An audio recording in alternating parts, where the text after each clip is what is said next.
I remember the exact second my doctor said POTS and my life split in two. There was the person I used to be and the person I am now hosting this podcast. And it's been a really wild journey. So let me tell you how we got here. Hey everyone, I am your host, April Holt, and welcome to It's the Salty Social, the podcast where we get into the real, unfiltered life of living with dysautonomia.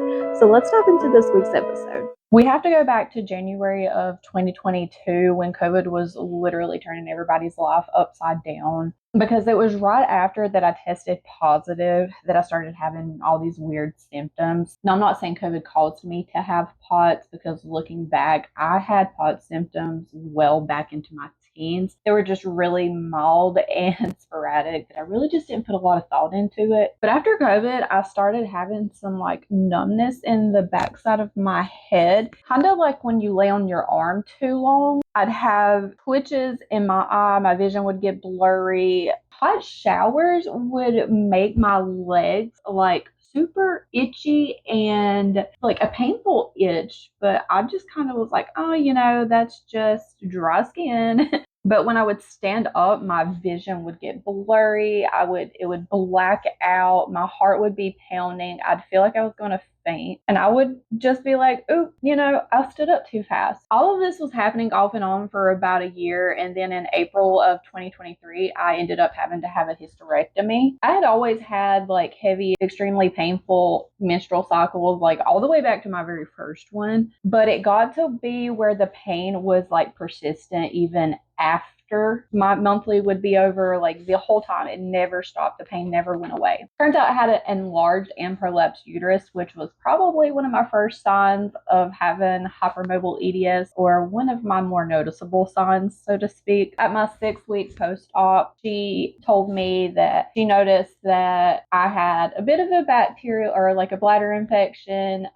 She said my uterus needed to be tacked up, and that she also noticed signs of adenomyosis. I can't say that properly. She prescribed me an antibiotic just, for that bladder infection and for just precautionary measures. And I was supposed to take it for 2 whole weeks. And after that first week, it was fine. But going into that second week, my body, my entire skin felt like it was on fire. It felt like something was crawling all over me. I was in so much pain. I just kind of put it to the side, didn't think a whole lot of it, just ooh, whatever, this is just a weird feeling, maybe I'm getting sick. The next day, I was having my breakfast, and it kind of felt like the pain, that whole feeling was still there. And I kind of felt like I was having a hard time swallowing. And then my son was sitting there with me, and he's like, Mom, I think you need to go look in the mirror. So I got up and I go to the mirror, and my entire face was swollen. I started looking over my body. I had these weird red splotches everywhere. It was awful. I was so itchy. So I called my mom and I was like, I need to go to the emergency room right now. I get there. They take me immediately back into the room, give me a shot, send me home with prednisone. And they were like, yeah, you definitely had a severe allergic reaction to that. We're marking that in your chart right now. And after I took the prednisone, I was fine. I mean, me and my husband, we're in our first year of dating. We took a beach trip that July. But then fast forward to February of 2024, and it was like a light switch went off. My health made a complete 180. It was like I woke up and all of a sudden everything in my body was going wrong. I felt horrible. I remember so clearly the first day that it just clicked to me, oh, there's something seriously wrong. I woke up that morning. I was getting dressed, went to work. I was working as a nail tech, which I had been for 10 years prior to that. And I get there, I hadn't been at work long. I didn't have a client yet, so I was just sitting there chatting with my boss's client. All of a sudden, my body just starts convulsing. Now, I felt weird and off on my way to work, but I didn't really think nothing of it other than, feeling off that day. But my body just started convulsing, my heart was pounding out of my chest. I was sweating like crazy. And to the point, it was freaking everyone out. And my boss called my parents, who were my emergency contacts. My dad, who was closer, came and picked me up, took me to the emergency room. I kid you not, they didn't take a single vital. The only thing they did was take some blood work. The doctor came in and looked at me and said, well, your entire blood work panel looks normal. Maybe you should just not be so stressed out. And literally sent me home, just discharged me, sent me home, said nothing else. Just don't be stressed out is what he said. And that's where my whole 2-year long journey of finding answers began. After that, it was just like everything progressively got worse. All that numbness I was feeling in my head had moved down into my face. My legs were weak. I was having trouble walking. I was having these constant shaking fits, constantly feeling out of breath. Just, it was, I felt horrible. I felt like my life was it was over. I felt like it was literally over. I've never been more scared in my entire life. And at the time, I didn't have any kind of insurance. I didn't have any primary doctors, anything set up. So anytime a major episode happened, I'd just go to the emergency room because one, I was scared. I didn't know what was going on. And they ran, their normal emergency room test. Everything always looked fine. And then I finally was able to get insurance and got in with my primary doctor. And she referred me to my neurologist. He ran every test possible, everything you could think of. He was testing me for multiple sclerosis, which they thought I had initially, all kinds of MRIs. I had full brain, cervical spine,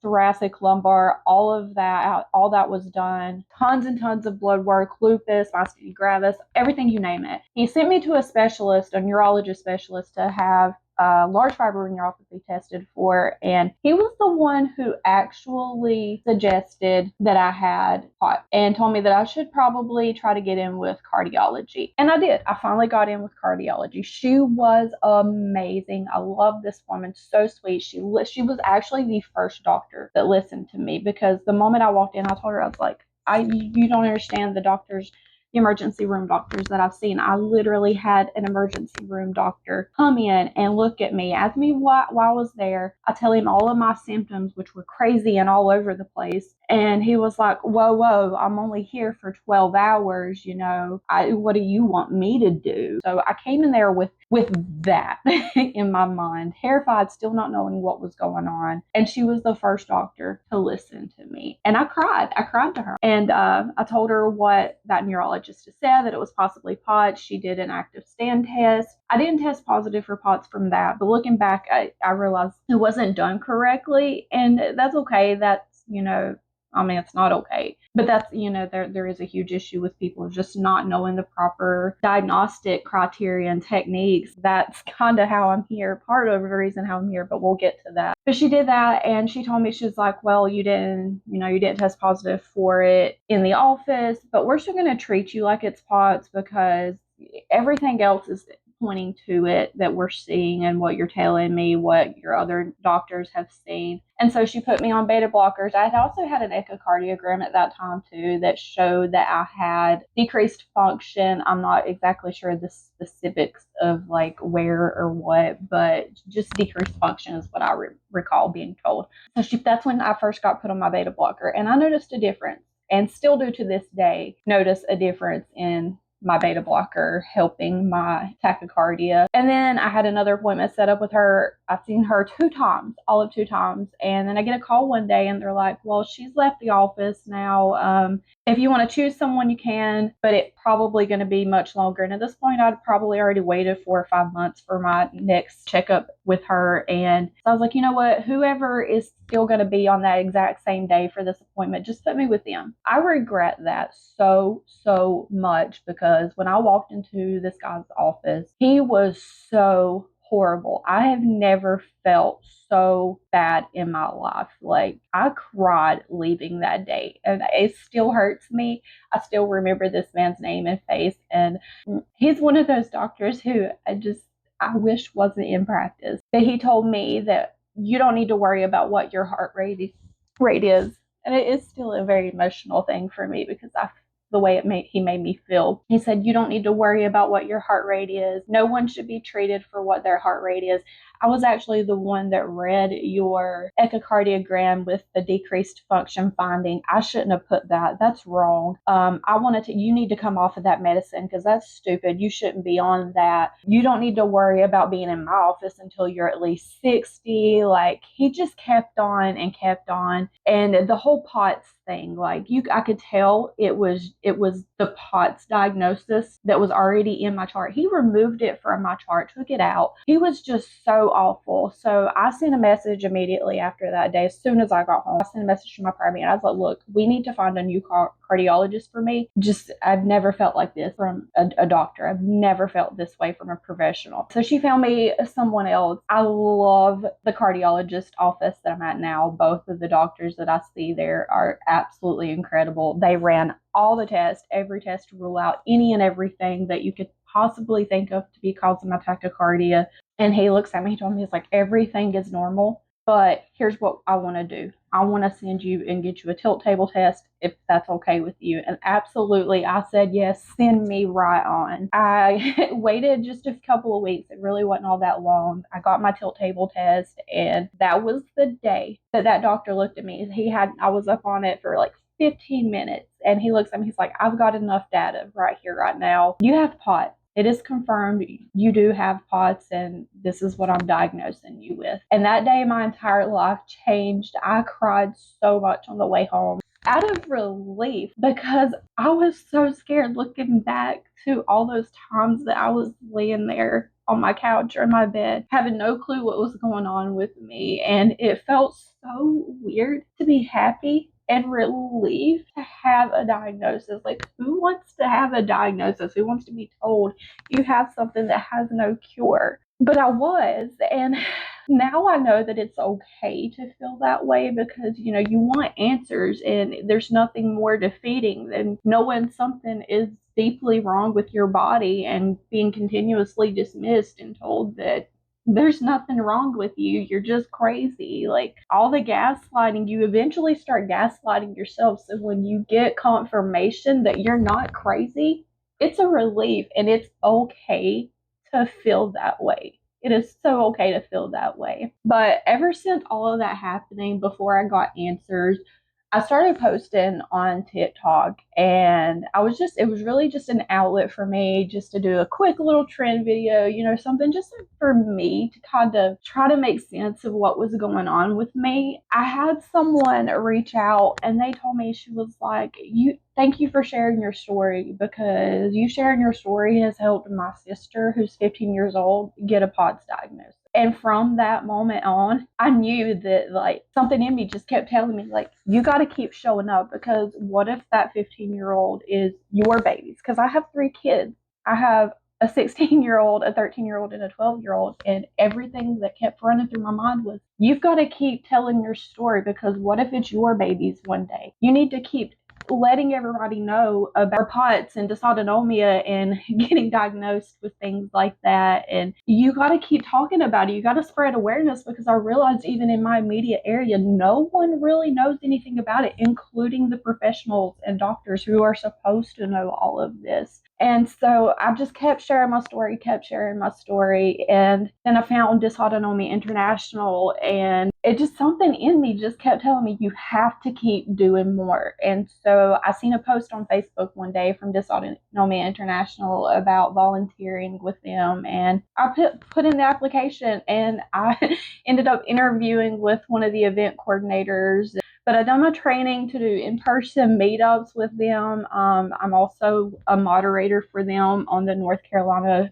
Facebook group, which is the state I'm located in. I'd already started like a local Facebook support group. So it's called Western North Carolina Dysautonomia Support. I do that now. I have a few people in there. And then, I don't know, I just woke up one morning and I said, you still need to do more. You still need to get more awareness out there and reach out to more people. And that's what I did. So then now I've created another one called It's the Salty Social. It is a Facebook support group as well. But that's how we got here. And I really just kind of started this podcast because I felt like this was a better way to just reach more people, to let them know that you're not going through this alone. You're not crazy. Your symptoms are very much real and very much valid. No matter what your diagnosis ends up being, you're not alone, and there is a whole community of people that know exactly what you're going through. And so I really just wanted this to be a space for us to be like, hey, this is the real life of living with dysautonomia or chronic illness. And I don't want it to be a space just for the people that are living with these conditions, but also for the people who take care of us, because I watch my husband and my mom be there for me all the time, any and everything for me. I mean, my dad, watching them take care of me and all that they do to pick up my slack. Like, they need the support too. And so I want this to be a space where they can feel like they can let out their thoughts and emotions and, their perspective of having a loved one or, spouse, family, whatever, friend with, living with these conditions. It's tough on them too. I want us to be able to trade the tips and, whatnot that helps us get through the day. And so that's why I'm here. That's what this podcast is about. That is what all my social media accounts are about, just building community and letting everybody know that they're not alone.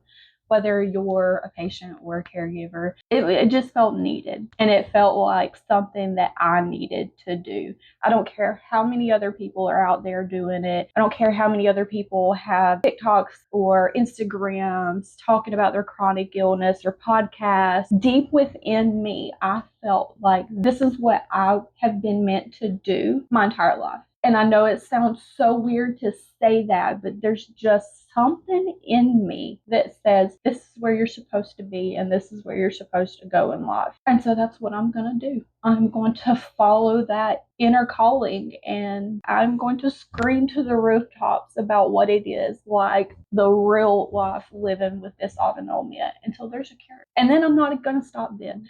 I won't even stop then. Thanks so much for watching and hanging out with me today on It's the Salty Social. Hit that subscribe button and be sure to follow us on all other socials, and tune in next week where we'll be discussing the reality of living with an invisible illness in a world that thinks you don't look sick. Until then, stay salty.